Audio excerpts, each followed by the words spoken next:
Anggota Brimopolda Sumatera Selatan inisial K ditetapkan menjadi tersangka di kasus judi sabung ayam Waikanan Lampung. Mengenai hal tersebut, Kapolda Sumatera Selatan, Irjen Polisi Andirian R. Jajadi angkat bicara terkait anggotanya yang ditetapkan menjadi tersangka. Dikutip dari tribunnews.com, Irjen Andirian mengatakan dirinya menyerahkan seluruh proses penyelidikan ke Polda Lampung.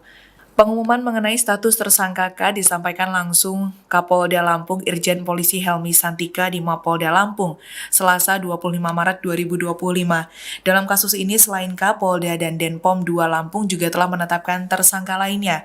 Tersangka lainnya yakni 2 anggota TNI Kopka Barsarsya dan Poltu Lubis serta 1 warga sipil inisial Z. Irjen Polisi Helmi mengungkapkan tersangka K saat peristiwa penggerebekan berada di tempat kejadian perkara, Senin 17 Maret 2025.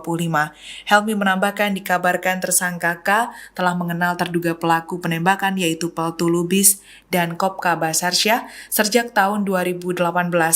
Diketahui penetapan K sebagai tersangka menambah daftar panjang tersangka di kasus judi sabung ayam dan penembakan 3 polisi di Waikanan Lampung.